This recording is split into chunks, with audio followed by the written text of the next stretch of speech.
ଶରୀରରେ ଅଛି କହିଲ? ଆଖି, ନାକ, କାନ, ଜିଭ, ଗୋଡ଼, ହାତ,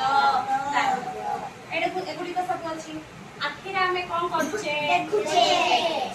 ନାକରେ ଶୁଙ୍ଘୁଛେ, କାନରେ ଶୁଣୁଛେ, ଜିଭରେ ଖାଦ୍ୟ କଣ ଟେଷ୍ଟ ଲାଗୁଛି ନା ନାହିଁ ଚାଖୁଛେ, ଗୋଡ଼ରେ ଚାଲୁଛେ, ହାତରେ ଦାନ୍ତରେ ଚୋବେଇକି ଖାଉଛେ ହେଲା।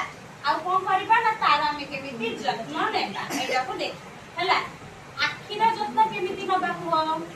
ଆଖିକୁ ଆମେ ସକାଳୁ ଉଠିକି ଭଲ ଭାବରେ ମୁହଁଟାକୁ ସଫା କରିବା। ଆଖିରେ ଯୋଉ ଲେଜେରା ଗୁଡିକ ଲାଗିଥିବ ତାକୁ ଧୀରେ ଧୀରେ ବାହାର କରିବା। ଜୋରେ ବାହାର କଲେ କଣ ହବ? ଆଖିକି କଷ୍ଟ ହବ।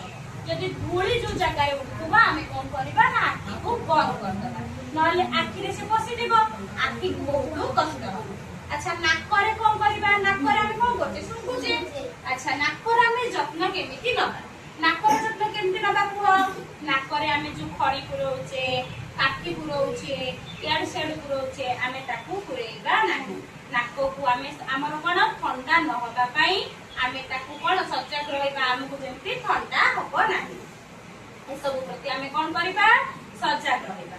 ନାକକୁ ଆମେ ସଫା ରଖିବା, ଅସନା କରିବା ନାହିଁ, ଖଡି ପୁରେଇବାନି, କାଠି ପୁରେଇବା ନାହିଁ। ଆଉ ଗୋଟେ ହେଲା କଣ? କାନ। କାନର ଯତ୍ନ କେମିତି ନବା? କାନ ଦ୍ୱାରା ଆମେ କଣ କରୁଛେ? ଶୁଣୁଛେ। ଯଦି ସେ କାନଟା ରହିବନି, ନଷ୍ଟ ହେଇଯିବ, କଣ ଲାଭ ମିଳିଲା? ସେଟା କ୍ୟାମେରା ପଟେ ପଳେଇଲା।